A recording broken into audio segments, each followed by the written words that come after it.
am I? There I am. How are you doing this morning? Last Sunday of the year. Last Sunday of the year. Welcome. December 29th. What is it, the 5th day of Christmas? The 5th day of Christmas? That's right. We have today, and we have 2 more days to bid a fond farewell to 2013 and welcome 2014 into our experience. Bill Vaughan said this. He said, an optimist stays up until midnight to see the new year in. A pessimist stays up to make sure the old one leaves.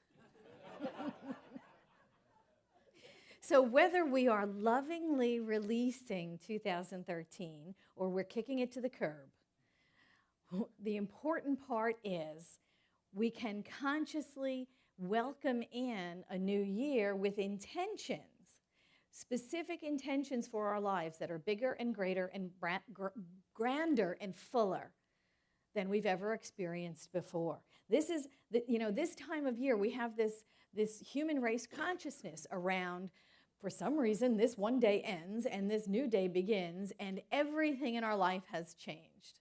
We call it New Year's Day. But we could actually do that any day of the year. It doesn't really matter. We tend to, because of group agreement, do it on New Year's Eve, right? But I mean, really, we can awaken to a new thought and change our lives totally any day of the year. It doesn't really matter. But we agree it's New Year's Eve right now, so let's just go with that, okay? So we are at this time of the year that we look at our lives, and then we look at what we desire, and we make those dreaded promises to ourselves to finally lose that weight, or to return to the gym, or to start working on that book, or whatever, fill in the blank. We're going to suddenly, magically, that it's January 1st, start doing this and living this life that, we haven't done the last year or the year before that or the year before that, but somehow this one's going to be different. And history tells us by January 30th, we're not doing it anyway. We are not doing it. 4 out of 5 people break New Year's resolutions. 1/3 of them don't even make it to January 30th. I think that's why we call them resolutions. Because if you look at the word, it means resolve, resolve, resolve. So we're going to resolve the same thing we didn't solve last year. It didn't work last year, let's do it again. What the heck? When they say about doing the same thing over and over again and expecting different results, right? Yeah, that's textbook definition of insanity. But anyway, we give it a shot. Every year, we make those resolutions. And so let's just look at that. Let's look at that, and let's look at that particular date, and let's just go with it and think, okay, this year's going to be different. We will do it differently. And we'll do it differently because we're not going to make the same old tired resolutions. What we're going to do is we're going to make new commitments to ourselves, new and vital and dynamic commitments to ourselves, and we're going to do it differently this year. Joseph Campbell said this. He said, we must be willing to let go of the life we planned so as to have the life that is waiting for us. Have you ever heard anything as scary as that? Really, honestly, let go of the plans? Let go of my plans? Oh my God, that's terrifying. What do I do if I let go of the life I planned? What do I do? Who am I if I let go of my plans? What do I do instead of my plans? Why do I need to let go of my plans? Why? Who says? Who says I have to let go? I look at that and I think, first of all, anybody at all living exactly the life that you planned out for yourself? Has anybody ever made plans that actually worked out? I mean, really, when it comes right down to it, I don't think any of us are living the exact life we planned anyway. We make all the plans in the world, and then life happens, and then Spirit intervenes, and then miracles occur, and then the twists and turns of life occur, and then we wind up changing plans and adjusting and shifting and changing. That old saying about how do you make God laugh? Tell God your plans. I don't think any of us actually are living exactly the life we planned. I think that what Joseph Campbell was saying was not that we have to give up planning, because we are planning beings. I mean, we do need structure and order. Order is a quality of God. So we do need that. But I think what Joseph Campbell was saying was be open.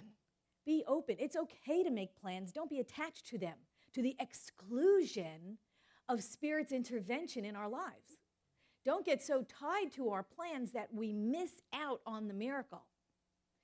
Don't get so hooked by our own plans that we cannot release them to a greater good in our lives. Don't get so hooked by our own plan that we stop co-creating with Spirit. We stop being open to this or better, to even a greater experience of perhaps what Spirit has in mind for our life. You know, because we're co-creating with Spirit constantly. We're never doing it by ourselves, right? The problem is we all want to work for God, but only as advisors. And we really have to know that it's about our vision, but it's about Spirit's vision for our life also. It is a co-creation process. And it is co-creation in such a way that we must be able to surrender our own personal plan when something bigger and brighter and bolder comes along. Because if we get stuck in our own plan and we keep going, no, I know, I got it handled, we miss out on the miracles a lot of times. We miss out on the greater plan. We're so focused in one little piece of the pie, we miss the fact that Spirit gave us the whole pie. Spirit gave us the whole thing. And Giancarlo Menotti said this. He said, hell begins on the day that God grants us a clear vision of all we might have achieved, of all the gifts we wasted, and all we might have done that we did not do.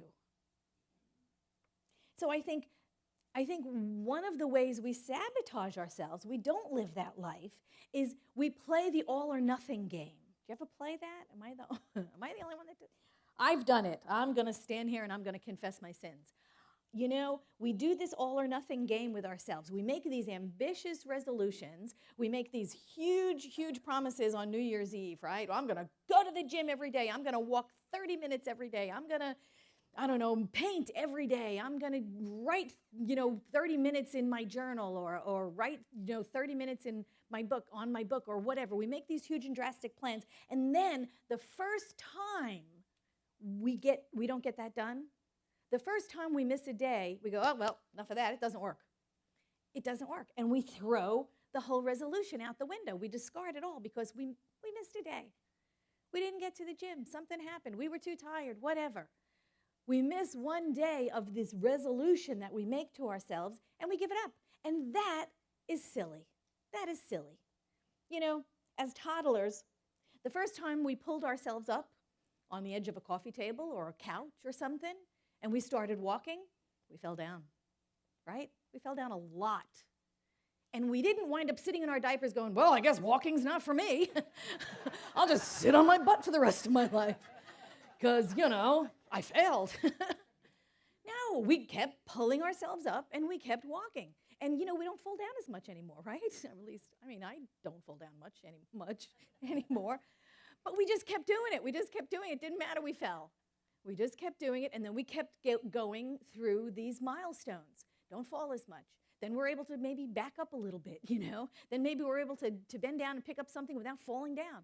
We learn these things little by little, but we learned them by falling down, falling down, falling down, falling down, falling down. That's how it works. We didn't just give up on walking because we fell once. So you don't give up on our commitments because we don't get them done one day. It's just a day. Vincent van Gogh said this. He said, if you hear that voice inside your head saying you can't paint, you must paint. By all means, paint until that voice is silenced. Isn't that wonderful? I think that's awesome. I think that's the one thing we should give up. If we do nothing else, if we make no other resolution this year, give up I can't. Just give it up. It's not worth it. I was reading a magazine, Forbes magazine. I was reading an article in Forbes magazine by Cheryl Connor, and she wrote, and it was a fascinating article, she wrote this 13 things that mentally strong people avoid. And so I read the list, and I read the things, and I read her explanations, and I thought, oh my God, this is amazing. This is 13 things we all do to keep ourselves stuck. These 13 things are things that we all do every once in a while to keep our lives stuck in the same patterns, in the same old, same old. And so I'm going to share them with you. This is what she said. One of the first ways we keep ourselves stuck, we waste time feeling sorry for ourselves. What we must do is learn to take responsibility for where we are. Just take responsibility for where we are, for our actions, for the outcomes, for our situations. We don't have to take the blame for them. We just take responsibility for where we are. You know, and a lot of these mentally strong people that she was referring to, you know, took a look and went, this too shall pass. This too shall pass. They don't waste time feeling sorry for themselves. Okay, number 2, how else do we keep ourselves stuck? We give away our power. We give away our power. We must understand that we are in control of our emotions, and we are in control of our actions. We are the ones. And what she went on to say was that these mentally strong people know their strength is in their ability to manage the way they respond. So it's not about controlling situations, but it's about having the power of self-control, to know that we have the power within us to respond, to choose consciously to respond to any situation that we're in. So a third way we get stuck, we shy away from change. And how is that working out for us? You know, life is change. Life is change. It's going to change all the time, whether or not we like it. So she said this is the way to get stuck, is to shy away from change. And people shy away from change because they're afraid of change. They're afraid of the unknown. And what she said in this article was, if you want to be afraid of anything, be afraid of stagnation. Be afraid of complacency. Don't be afraid of the mystery of change. That's the best thing in the world that happens to us. If you're going to have a fear of the same old, same old. Don't have a fear of the majesty and the mystery of change. Change and even uncertainty can energize us, can it? It's something to embrace. Bottom line is life is going to change anyway. You know, life is going to change anyway. You're going to go kicking and screaming, or are you going to welcome it? Another way that we stay stuck is that we waste energy on things we cannot control. How many times do we get all energized, we get all plugged in by the lost luggage, or the bad traffic, or the other person, you know, I'm talking to. And then people go, see, I told you it was you. No, those are the things we cannot control. We can't control those things. So let's not waste any more of our energy on those things that are outside of our control. It is what it is. The one thing that we can always control is our attitudes and our responses to our situations. So let's put the energy where it'll be of good use. So what are the other things we do that keep us stuck? Worrying about pleasing others. Or we have any people pleasers in here? Not in this room. We're too far spiritually advanced for that. Any people pleasers? Anybody that used to be a people pleaser? Okay, see, that's better. That's a better question to ask. You know, I read this little, I don't know, it was a Facebook post or something that said, when I was younger, I used to walk into a room and wonder if everybody would like me. Now I walk into a room and wonder if I'm going to like them. I liked that. I really like that. Let's stop wasting time being a people pleaser. You know, we must stand on our truth, and we must say it the way we believe it, and some people are going to accept it, and some people are not, and some people are going to not like you for being who you are, and that's okay too. I'm not everybody's piece of cake, and neither are you, and that's the way it is. So instead of wasting that energy on being a people pleaser, be kind, be honest, be loving, be yourself. Be yourself. And that's what she said. Another way we stay stuck is fear of taking a calculated risk. Now, I'm not talking about living this wild, crazy, jumping off cliffs kind of risks. I'm talking about a calculated risk. Fear of taking calculated risks. When you are thinking about making a life change, if you're thinking about it and you've researched it and you've weighed the consequences and you did your little T-square and you did the benefits and the consequences of it, say yes. Say yes. Take the calculated risk. Live the potential. If you're drawn to it, if it's calling you, and you've done the research and you've done the work, take the risk. You'll grow. Another thing we do to get stuck is we dwell in the past. We dwell in the past.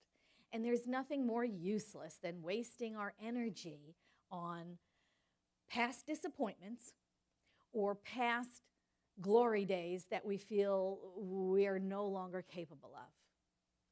The past is the past. Let it go. Let it go. We can live more powerfully in the present moment when all of our energy is in the present moment. When we are dwelling in the past, think of all the energy you've left behind. I'm decades old. I am decades old, and I could have my energy just strewn over the last 5 decades. And what good does that do me here and now? So releasing the past and letting it go, the expectations that were not met, the disappointments, the idea that the best is behind me, let it all go. Let it all go, and bring your energy fully present into this moment. Another way we get ourselves stuck in our lives is we make the same mistakes over and over again. This is the doing the same thing over and over and expecting different results, the definition of insanity. In her article, she said that the mentally strong people retreat after the mistake or the outcome that was less desirable, and they learn from it. And they do something different the next time. So it's about spending time in self-reflection. Well, that certainly didn't go well, or that certainly didn't work out the way I chose, so let me do something else instead. And it's extremely successful to reflect on your experiences so that you don't go unconscious the next time, so you don't wind up doing the exact same thing again, because you will get the same result. I remember when I was in PTA, we always used to say, if you always do what you've always done, you'll always get what you always got. There's no way it could turn out any other way. So what else do people do to stick themselves? Resent other people's success. Do you ever get like that? Oh, he got a raise. How come I didn't get a raise? He got that job. How come I didn't get that job? It takes strength of character to celebrate someone else's success. It takes strength of character.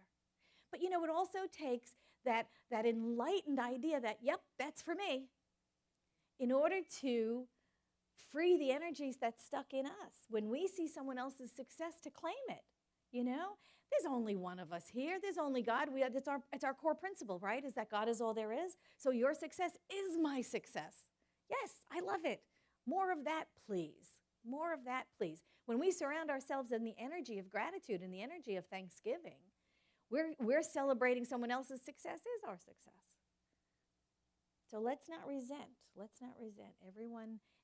There's enough good for all of us. There is absolutely enough good for all of us. What else do we do to stay stuck? We give up after failure. This is going back to, sitting in your diaper. We give up after failure, but every failure is a chance to succeed. Every failure is a chance to improve. We know what doesn't work. Isn't that great? What a gift. What was it? Wasn't that Thomas Edison said, right? When they interviewed him and they said, you did 10,000 experiments to create a light bulb, 10,000, and they were all massive failures. He said, no, they were all successes. I found 10,000 ways not to make a light bulb. Brilliant successes. So let's not give up after failure. Let's learn from failure and do it a different way. Next thing she wrote was fearing time alone. We have a tendency to fear time alone, and that keeps us stuck. When we put ourselves in places where there's other people and there's other events and there's other actions and we can't be alone with our thoughts. That means we can't be alone to evaluate what's going on in our lives. We're not able to hear the still small voice if we have to constantly be surrounding ourselves with action, with words, with people, with conditions. She said, the mentally strong, the successful, use their downtime to reflect, to plan, and to be productive. Most importantly, they don't depend on others showing up to shore up their happiness or their moods. They can be happy with others, they can be happy in others' company, and they can be happy alone. So let's embrace the alone time that we have and not avoid it at all costs. The other thing that she said, this keeps us stuck. We feel the world owes them a living. We feel the world owes us a living. And really, honestly, it doesn't.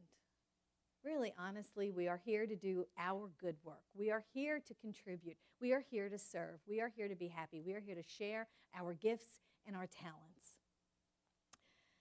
And we are here to be prepared to work and to succeed on our own merit. And the last one, we stay stuck by expecting immediate results. I'm going to lose that 20 pounds. And if I don't by January 4th, 5th, 6th, oh, the hell with it. I'll just it's not going to happen. Oh, well. We expect immediate results. And when it doesn't happen, we throw out the plan. We throw out the commitment. But we have to be in this for the long haul.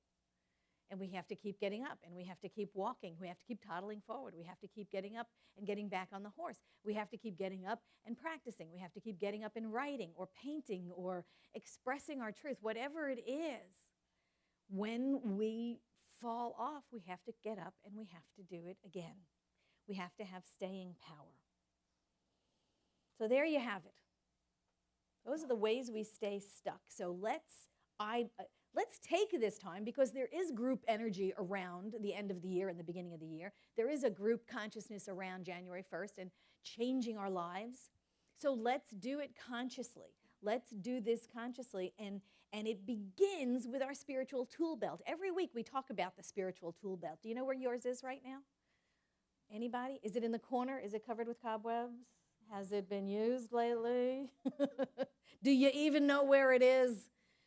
Where is that spiritual tool belt? It's about taking it out, dusting it off, and using the spiritual tools that we have to make these changes, to change the tired old resolutions into successful commitments. And we do that with the tool belt. So what do we have in it? Think about it. We have spiritually uplifting literature. We have books by fabulous authors. We have magazines.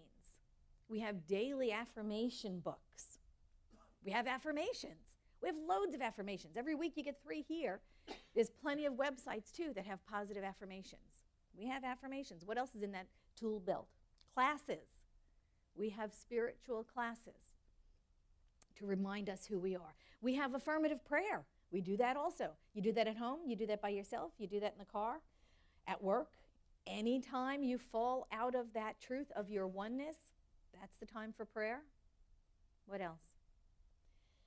Meditation. That's sitting around waiting for nothing to happen. That's all it is. We can do it for 20 minutes a day. Come on. We're just sitting around waiting for nothing to happen. We're listening for that still small voice. We're listening for God to speak to us. If affirmative prayer is we are speaking our truth as God, then meditation is we are listening, we are receptive to the still small voice speaking to us from within. So we have that. Prayer partners. Who here has a prayer partner? Somebody you call to pray with over the phone. Prayer partners, fabulous, fabulous resource. If you don't have one, get one. Ask any of us. We'll say yes, that's what we do. What else? Visioning. We have classes on visioning. We do visioning before service a lot of times. I think the 3rd Sunday of the month we do visioning on occasion. Get involved with a group that does visioning. Ideal scene boards. I know we do this in foundation class, but do you do it on your own every once in a while? Just sit down, write yourself an affirmation or write yourself an affirmative prayer, and then create a vision board to represent what that prayer looks like fulfilled. It's a great mental equivalent. Visualization. That's kind of what I'm talking about. Get a representation of your intention. What would it look like? What would it feel like when your intention is made manifest? Make a visual for yourself to remind yourself. What about positive songs? What about positive songs, Rhea? It's part of it, isn't it? Listening to music that is uplifting, singing music that is uplifting. I'm going to keep singing until that little voice in my head that says, I can't sing is gone. But I'll do it in the shower. I won't subject you to it. What about touchstones? You have something in your pocket that reminds you of your wholeness? A stone that says peace or joy or love or something. Do you have something that you carry with you that you just put your hand in your pocket and you go, oh yeah, thanks, I remember. I remember. Some people use a penny for that just because it says, in God we trust. And so you just feel the coin and go, oh right, yeah, trust. I remember now. I have to trust. I have to trust. It's checking in with your thoughts on a regular basis. What are you thinking right now? What are you thinking right now? Some people have watches. I know since cellular phones, nobody wears watches anymore. Every time you want to say, what time is it? People look at their phones. It's so funny. But anyway, if you have a watch, that would maybe chime in on the hour. And so the chime goes off and it's like a reminder. What am I thinking right now? Where are my thoughts? Am my thoughts in lack and worry and how is this going to happen? Or is my thought on God? It's just a way to check in with yourself. So all of these things open us up to a greater idea, a greater experience of what our life can be. What do we say here every week? What do we say? Every single week we say prayer changes things, right? Prayer changes things. You know why prayer changes things? Because prayer changes us. That's why. That's why it changes things. Prayer changes things because prayer changes us. And when we are changed, we begin to resonate at a different frequency. And we begin to attract things into our lives that are different from the things we've always attracted. So let's make this year, 2014, the year we surrender to the greater life. The year we surrender to the greater life. Let's affirm our good. Let's affirm our freedom, our abundance, our beauty, our power, and our peace, our unity. And most of all, let's affirm our wholeness because we are whole, perfect, and complete right now. Right now. We are lacking nothing. We have everything within us to make this new year the best year of our lives. Are we ready to do it? Yes. Thank you so much.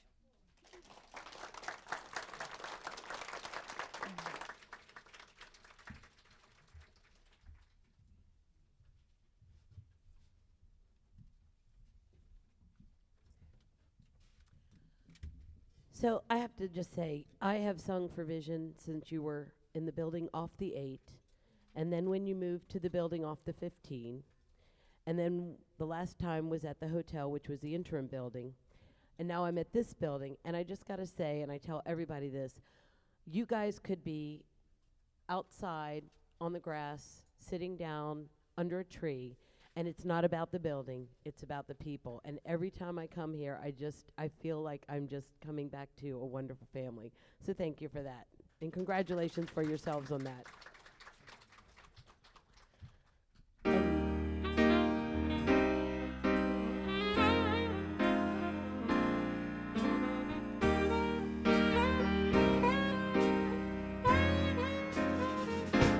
That's life. Oh, that's what people say. You're riding high in April, you get shot down in May. But I know I'm gonna change that too. When I'm back on top in June. I said that's life, and as funny as it seems, some people get their kicks just stomping on your dreams. But I don't let it get me down, 'cause this fine old world keeps spinning around. I've been a puppet, a pauper, a pirate, a poet, a pawn and a queen. I've been up and down and over and out, and I know one thing. Each time I find myself flat on my face, I pick myself up and I get back in the race. That's life. Oh, and I know you can't deny it. You think of quitting, but your heart just won't buy it. I know I'm gonna make this try. I'll call on Spirit